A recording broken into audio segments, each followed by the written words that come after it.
ಬೆಂಗಳೂರಿನ ನಂತೂರಿನ doctor ಎನ್ಎಸ್ಎಎಂ PU ಕಾಲೇಜಿನಲ್ಲಿ ರಾಷ್ಟ್ರೀಯ ಸೇವಾ ಯೋಜನೆಯ 2024ರ ಉದ್ಘಾಟನಾ ಕಾರ್ಯಕ್ರಮವು ನಡೆಯಿತು.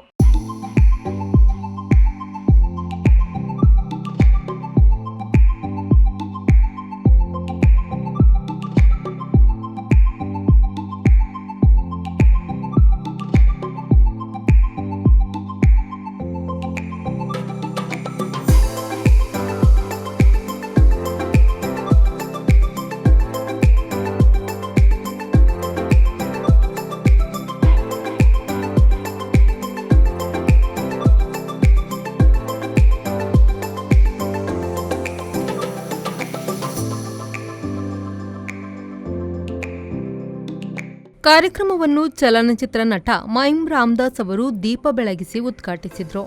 ನಂತರ ಮಾತನಾಡಿದ ಅವರು, ಡಾಕ್ಟರ್ ಎನ್ಎಸ್ಎಎಂ ಸಂಸ್ಥೆ ಎನ್ಎಸ್ಎಸ್ ಚಟುವಟಿಕೆಯಲ್ಲಿ ಗುರುತಿಸಿ ರಾಜ್ಯ ಪ್ರಶಸ್ತಿ ಪಡೆದಿರುವುದು ಹೆಮ್ಮೆಯ ವಿಚಾರ ಎಂದ ಅವರು, ಎನ್ಎಸ್ಎಸ್ನಿಂದ ಸಮಾಜದ ಜೊತೆ ಬೆರೆಯುವಂತಹ ಅವಕಾಶ ಕಾಲೇಜಿನ ದಿನಗಳಲ್ಲಿ ಸಿಗುತ್ತಿತ್ತು.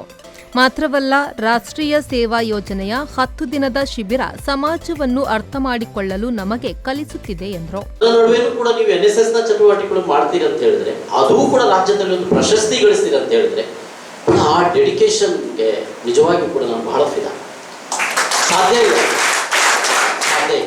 ಎನ್ಎಸ್ಎಸ್ ಬಹುಶಃ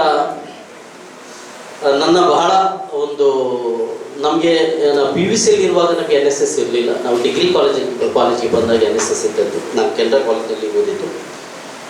ಅಲ್ಲಿ ಬಹಳಷ್ಟು ನೆನಪುಗಳು ಉಳಿಕೊಳ್ಳುವಂಥದ್ದು. ಯಾಕಂದರೆ ಒಂದು ಸಮಾಜದ ಜೊತೆ ಬೆರೆಯುವಂಥ ಒಂದು ಅವಕಾಶ ನಮಗೆ ಸಿಗೋದು NSSನಲ್ಲಿ. ಡಾಕ್ಟರ್ ಎನ್ಎಸ್ಎಎಂ ಪಿಯು ಕಾಲೇಜಿನ ಪ್ರಾಂಶುಪಾಲರಾದ ಡಾಕ್ಟರ್ ನವೀನ್ ಶೆಟ್ಟಿ ಕೆ ಅವರು ಮಾತನಾಡಿ, ಎನ್ಎಸ್ಎಸ್ ನಮಗೆ ಜೀವನದ ಮೌಲ್ಯವನ್ನು ತಿಳಿಸುತ್ತಿದೆ.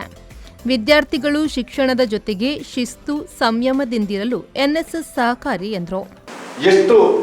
ಏನು ಮಾತಾಡಬೇಕೆನ್ನೋದು ಜ್ಞಾನ, ನಾಲೆಡ್ಜ್. ಹೇಗೆ ಮಾತಾಡಬೇಕೆನ್ನೋದು ವ್ಯಕ್ತಿತ್ವ. How much to be spoken, ಎಷ್ಟು ಮಾತಾಡಬೇಕೆನ್ನೋದು skill.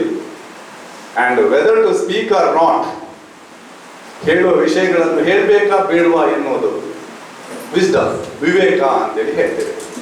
So knowledge, personality, skill, wisdom, all these comes from NSS. ಈಗ ಅವ್ರು ಹೇಳಿದ್ರು ನನಗೆ ಸಭಾ ಕಂಪನ ಹಾಕಿತ್ತು ಅಂತೇಳಿ, ಬಟ್ ಆ ಕಂಪನ ಇವತ್ತಿಲ್ಲ. That is because of NSS students.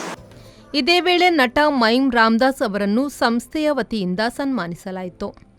ಈ ಸಂದರ್ಭದಲ್ಲಿ ಸಂಸ್ಥೆಯ ಉಪಪ್ರಾಂಶುಪಾಲೆ ಅನ್ನಪೂರ್ಣ ನಾಯಕ್, ಎನ್ಎಸ್ಎಸ್ ಯೋಜನಾಧಿಕಾರಿ ಸಂತೋಷ್ ಎ ಶೆಟ್ಟಿ, ಎನ್ಎಸ್ಎಸ್ ಉಪ ಯೋಜನಾಧಿಕಾರಿ ಡಾಕ್ಟರ್ ಸುಕನ್ಯಾ ಎನ್ ಉಪಸ್ಥಿತರಿದ್ದರು. ಶರತ್ ಸಾಲ್ಯನ್, V4 ನ್ಯೂಸ್, ಮಂಗಳೂರು.